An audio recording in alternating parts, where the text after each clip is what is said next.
The mistake that I made then, the mistake that MJ Akbar also made, the voice of the clergy as the voice of the community. The Prime Minister's office or the government should not interfere.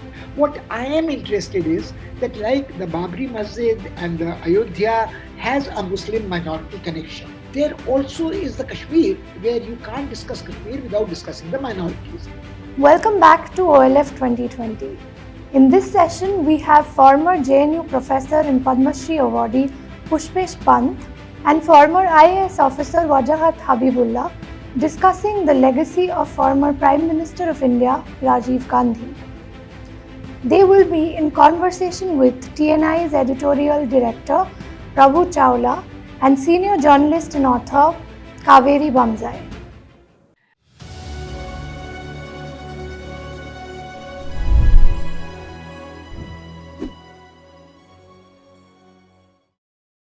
Hello and welcome to the 9th edition of the Odisha Literary Festival. I have with me Wajahat Habibullah, who is in Indira Gandhi's PMO, Rajiv Gandhi's PMO, was also Chief Information Commissioner, has held a series of remarkable positions with remarkable integrity, has written a wonderful book, which I've just finished reading, My Years with Rajiv, Triumph and Tragedy. I can't tell you what a wonderful read it is, while also giving you, putting you slam bang in the center of the 80s, a period of remarkable churn where everything that is good and everything that is bad in India today, in contemporary India, really started.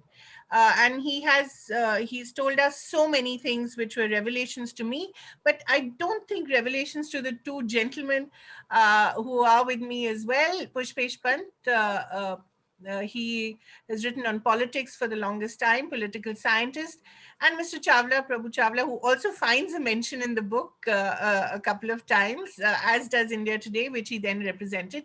So thank you so much for joining us. Mr. Habibullah, the first question to you. There is so much personal affection that you have for Rajiv Gandhi, which of course dates back to him being your senior by a year at Doon School and the connections between your families as well. And yet you're able to distance yourself enough to see what he did right and to see what he did, which also perhaps did not have which didn't have the implications that he'd wanted, whether it was the opening of the locks to Babri Masjid or the reversal of the Shah Banu judgment. And I think that is what is quite remarkable about the book, that it is able to be both affectionate as well as quite impartial. So talk a little about your own connection with Rajiv and really how this book came about. Well, as I've written in my book, we were not really very close friends in school. Yes, our families knew each other well, but when I was in fact better friends with his younger brother Sanjay. But the family connection continued, and through Muhammad Yunus and others, we would meet occasionally in between till he actually came into politics when I was in the office of his mother. Uh, but getting to speak to, you see, he and I shared a very common background. I think that comes out in the book Yeah. because we come from that old Avadi sort of framework, and then we had gone to the same school and therefore had the similar kind of education. Therefore, I understood him very well, and because of that, and I later discovered I didn't. We often had discussions when I was traveling with him in a plane, or whenever we would find a little time to be on our own together. Then we would often talk about various issues, which I was under the impression that he may have conferred with others also and spoken to others because he was a very open person. But I did find later in discussing with my colleagues that in fact there were many discussions that I had with him which revealed to me, showed to me certain parts of his character which nobody else knew or very few others knew. So I felt, therefore, I must write it down. And because of that, my affection for him, my affinity for him, did not really develop so closely when we were in school. As I said, we knew each other well, and I've said that he had this very typical greeting from me, "Hello, Wajahat." It would always be the same. But I began to grow very fond of him later in his life when he started opening up with me and talking to me about various issues that actually troubled him. And when you say that I have been impartial, happened also to be part of several of those decisions. Certainly on the question of Shahabano, and I've described it in detail, Yes. and what happened in those, and I've called that chapter "The Tapestry Unravels." And in the unraveling of that tapestry, fortunately or unfortunately, I was also participant and saw it happen. So I'm able to see now, with a lot of hindsight, things that went wrong. And also, I've tried to put the record straight in the sense that many of the things that went wrong were not what were intended. Hmm. Uh, I've tried to bring this out, in fact, in Panchayati Raj particularly, and we'll talk about that if somebody is interested later. But Panchayati Raj, as it exists now, is not quite the Panchayati Raj which Yeah. he thought of. And he thought of, and that was interesting, he thought of a Panchayati Raj which he came to that conclusion after a lot of discussion with me. He didn't come to prime ministership. He realized the importance of Panchayati Raj, but the actual way in which it is functioned, I feel that I had something to do with influencing his thinking. But just to quickly go back to those two very critical moments, one was the Shabano judgment, and you say, in fact, that you advised him against it, and there were the two schools of thought, one represented by Arif Muhammad Khan and the other by M.J. Akbar, and he sort of seemed to be going with what M.J. Akbar had suggested. Talk a little more about that period and how you felt, and what what has been the legacy of that.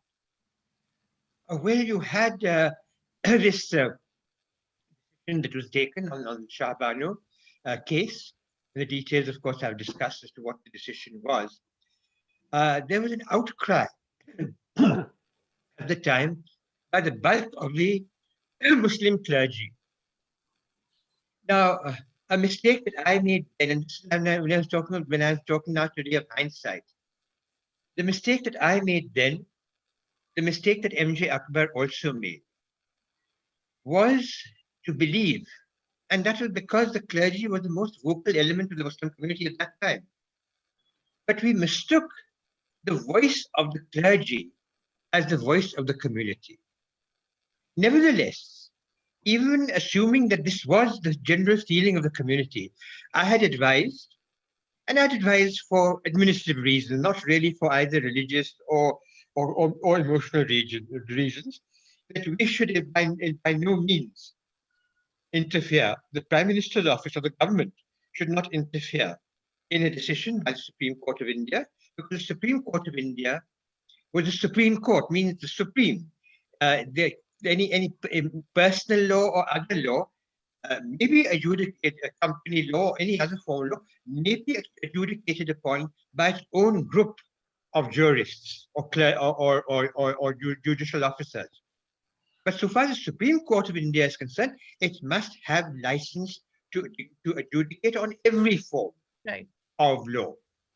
And therefore, it should not look as though the government is interfering in a decision of the Supreme Court. If there was a mistaken decision of the Supreme Court, the parties were free to go in a review appeal, and the government would not oppose it. That was my suggestion, which I think I've written about in detail. Yeah. M.J. Akbar's view, but also based on the same presumption as mine, that the Muslim public opinion was greatly agitated over this, which as it turned out, it was not. It was the clergy which was greatly agitated, and the leadership, Sayyid Shahabuddin and so on. He also said that, you see, this community has been your ardent supporter. You cannot now seem to show yourself as being separate from the community. You are part of this community, as you are part of every Indian community. This was the argument that won over, I think, over Rajiv. After that meeting, which I was present in, where he met M.J. Akbar, his attitude changed. Up to that time, this note which I had sent to Rajiv stayed with him, but he hadn't taken a decision. Obviously, he was consulting with others, and I have spoken to others. For example, Arif Muhammad, he spoke to him, he spoke to other members of his cabinet and things. And finally, he came to this decision as a result of this meeting with M.J. Akbar. And that is why he probably asked me into his room when he was having this discussion.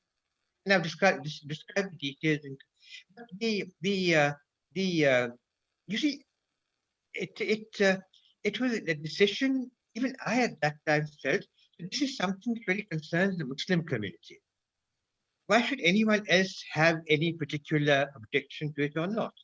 But in fact, it had a very strong reaction in other communities. And the whole tradition of what's called appeasement is now traced back to that. Although in my book I say that the roots are even earlier, but this is what is normally said now. So what happened thereafter was that there was a lot of and charges of appeasement and so on and so forth. And then you had the opening of the locks of the Babri Masjid. Yes. Muslims generally, and to this day, many people, I'm surprised how many people are convinced that Rajiv had come up with the opening of the locks of the Babri Masjid to actually calm down the critics on the Shah Banu. Whereas I have brought out in my book, and this has been attested to by my friend Mani also, who was with Rajiv on a tour somewhere, I forget where exactly, when the court judgment was announced of opening the locks, and he was completely taken aback. And he told me that he had nothing to do with that judgment. But you will find from many people saying, no, I hear that it was his own orders. Everyone is questioning, I heard. They were not his orders. If they were not his orders, why didn't he simply deny it? He was the prime minister. Yeah. He was a June school boy. Full responsibility. And this was a characteristic not only then for that decision, it was a characteristic in later times also, where he was accused of having taken a wrong decision. He was himself not responsible, but he would accept responsibility. You talk of Operation Brass Tacks as well, and you mentioned General Sundarji being responsible for that. You mentioned Arun Nehru in a way being responsible for opening of the Babri Masjid locks, but he didn't speak up against them. How could he? He was prime minister. Yeah. Because I that's what I said. I've in fact said that in my conversation with him. I said, he said he didn't approve of it at all. It happened without his knowledge. I said, but you were the prime minister. Right. He said yes. So that is what I'm saying, that this happened repeatedly, also in the Bofors case, and that we can come to as we go along. Yeah. But he took the full responsibility for all these decisions, although he was not party in brass tacks particularly. I'll interrupt you here because please do. Because it is on 104 page where you're referring to this question, Babri Masjid gates being opened by the court order. You put him the question. Now the answer which you are giving is not in the book. That he said, I have nothing to do with it, because you left that question unanswered in the book, because you are going to Gujarat, according to your book, that the monsoon of 1986 had turned out and we were flying to Dot area. I put him a question that had been troubling me ever since February of that year, with the ordering of the removal of locks on the gates of Babri Masjid by the local magistrate, an order that had been complied with forthwith. After that, you have just skirted the issue and not given the answer here. The answer not printed, but the answer was, in fact, that I did not have anything to do with it. No, it's gone ahead. He must have given you some answer which you are now saying, no? That he no, in the book also I've spoken about Arun Nehru and how he dropped him from his cabinet. Arun Nehru is a different context. Then Arun Nehru talking about. I've spoken about Arun Nehru in the same context about how he was dropped from the cabinet.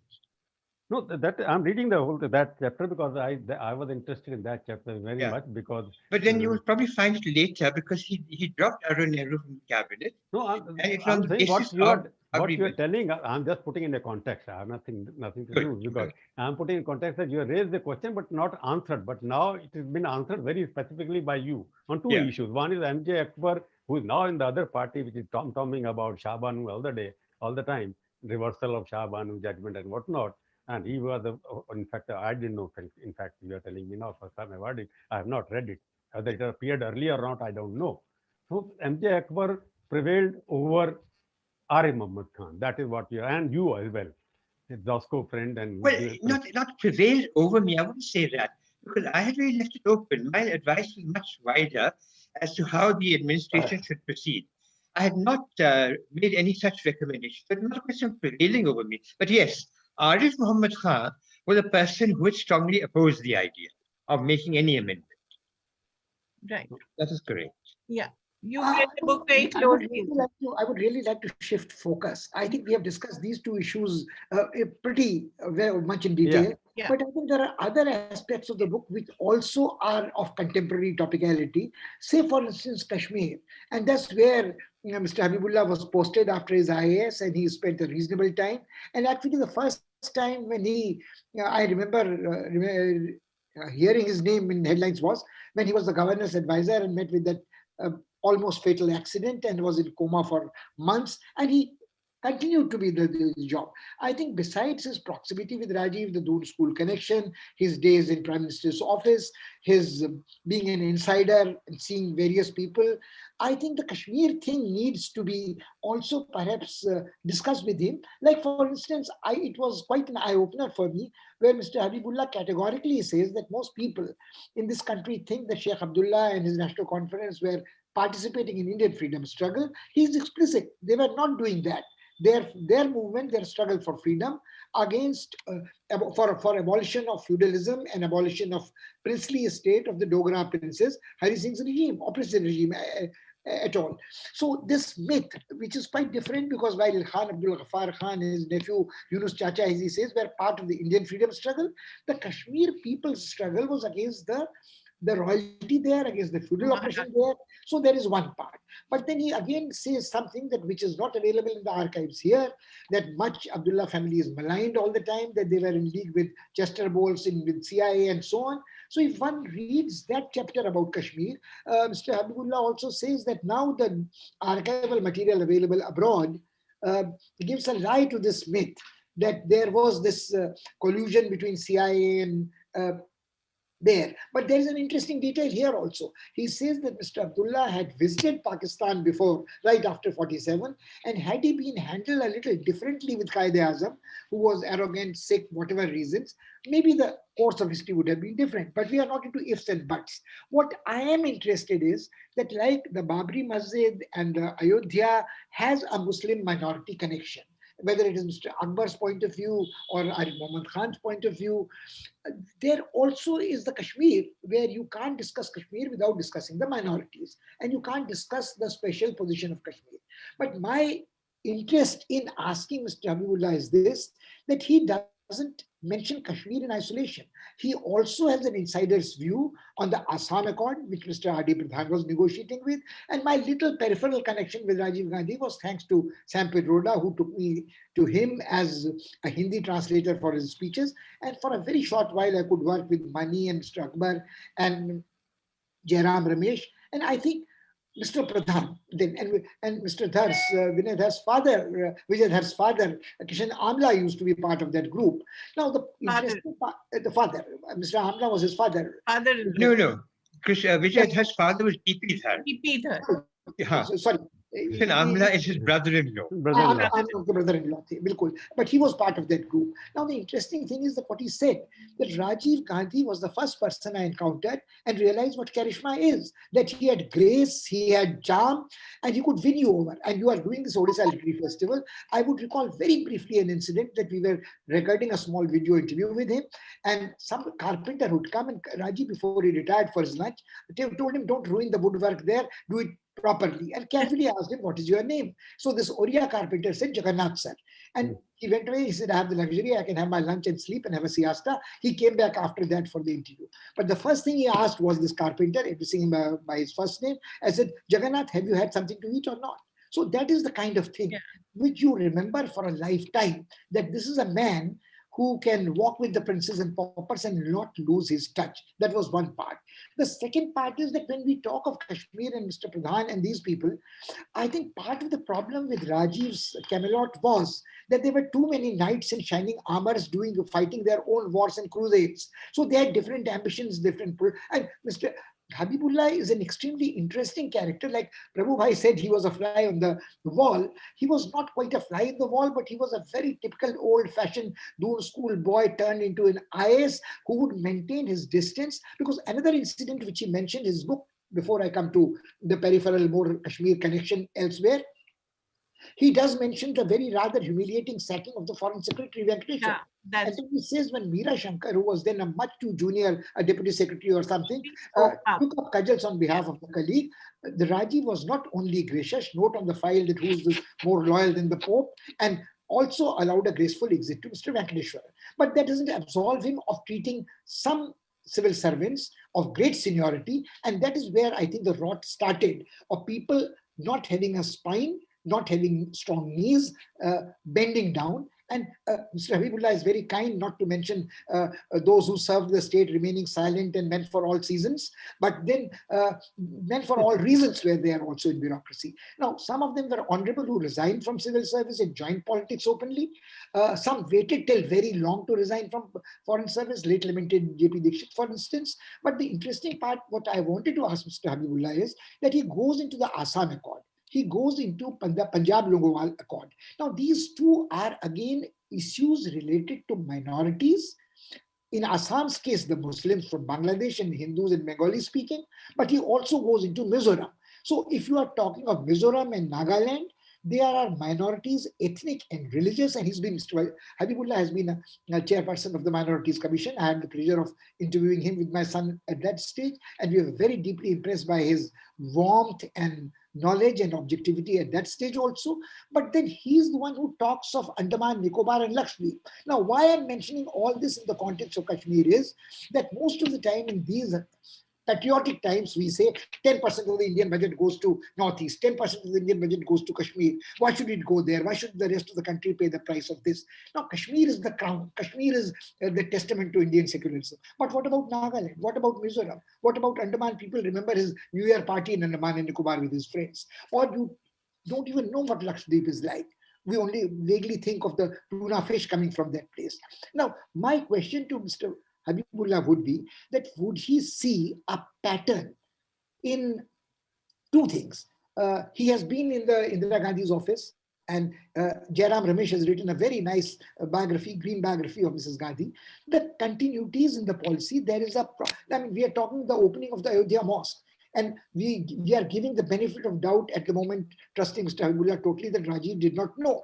But Jairam Ramesh's biography of Indira Gandhi says about Chilika Lake and about Odisha, where we are talking the Odisha Literary Festival, that Mrs. Gandhi had to concede that she could not override the Navy's objections about declaring the Chilika Lake an eco-fragile area and not have development work there.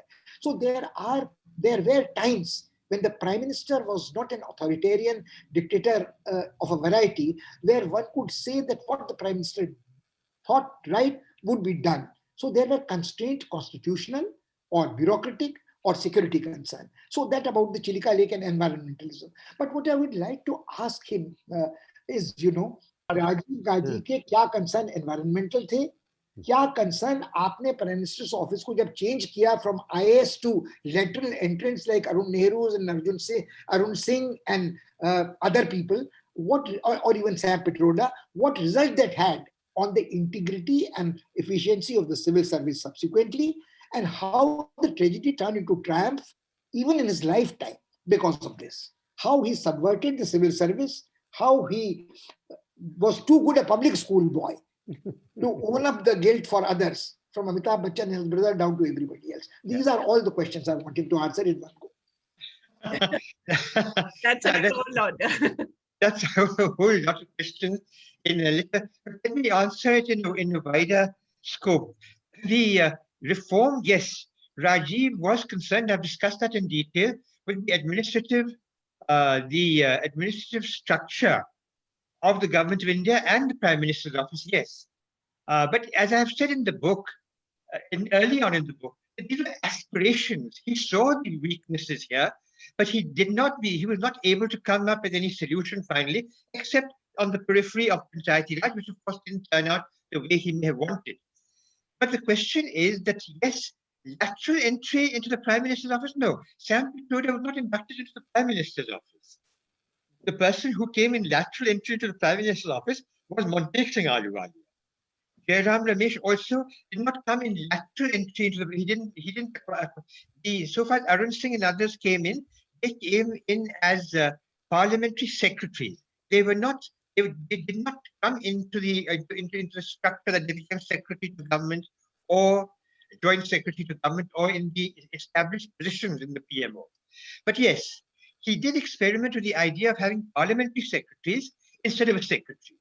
And that didn't quite work out. And as I've said in my book also, by the end of his tenure, the Prime Minister's office was in fact more integral and integrated in the government of India than he started. But this is, and I've also mentioned, as Pushpesh said, that, in terms of the bureaucracy and its insensitivities, I have mentioned the fact of Dr. Alexander's virtual sacking from the office, and of course and I mentioned over there that the services can be particularly brutal with people who fell from favor. Of course, Dr. Alexander was then restored to authority and so on. But the question of the administrative structure and the bureaucratic structure in Rajiv's time was something he questioned all the time. He wanted to change it, but he was not able to change it. He would have needed another 5 years. And that is, he had clear intentions with regard to that.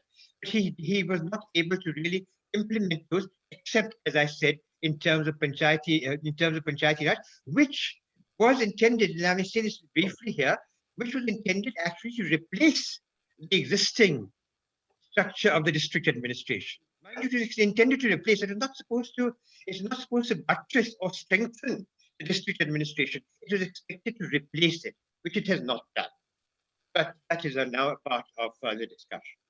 Mr. Habibullah, may I also bring you back to what Pushpesh said, Kashmir, and you talk a lot about Mrs. Gandhi and her response to Farooq and, the showing of the naked asses on Iqbal Park, which really upset her a lot. And then you talk about the electoral rigging of 1987, which really began the downslide. Talk a little about the Kashmir that you saw and really when you feel the rot sort of set in. Well, I wouldn't really say that there was a rot that set in.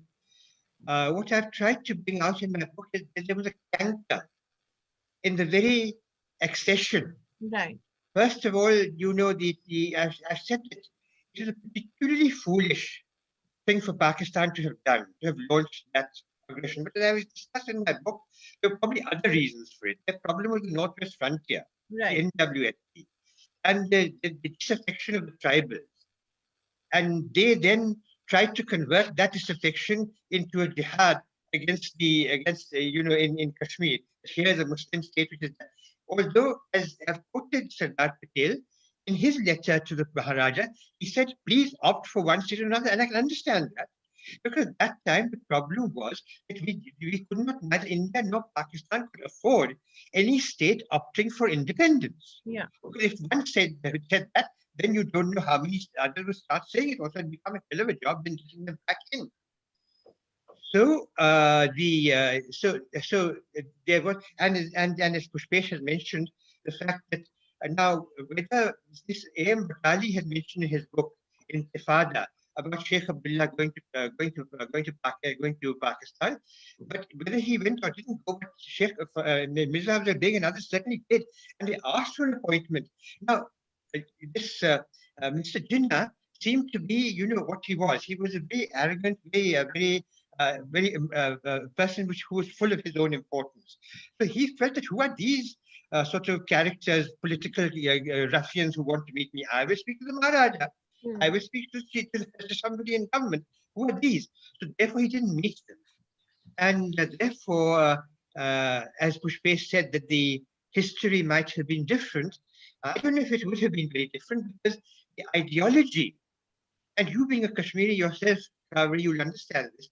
The ideology, the ideological framework, the religious ideological framework of Kashmir is rather different to that of Punjab and the Northwest.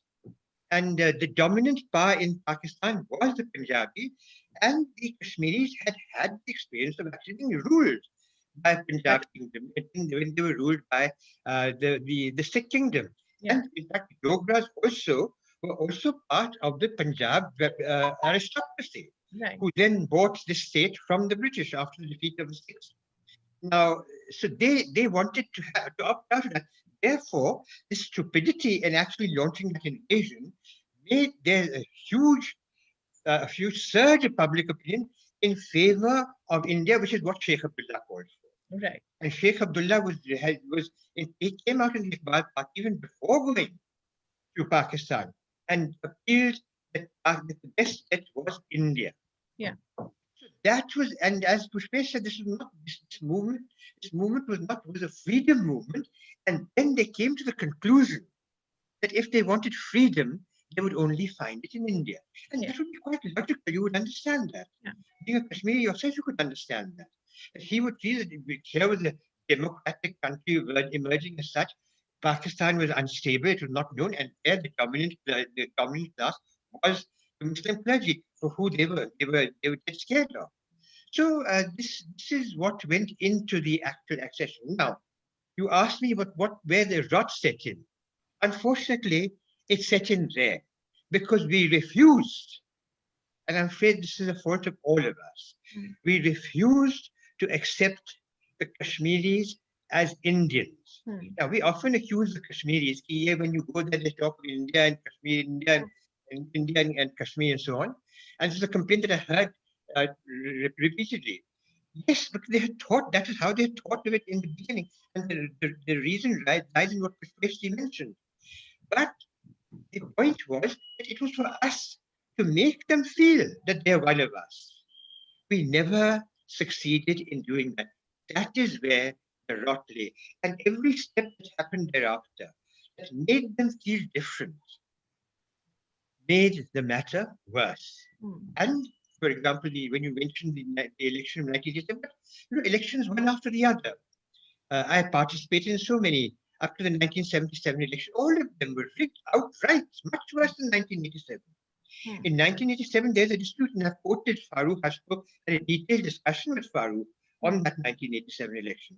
He's convinced that there was no rigging, but he admits that there was in certain polling booths tampering. But he says that was not only with the seats of the NUF, but certainly with the seats of the National Conference also.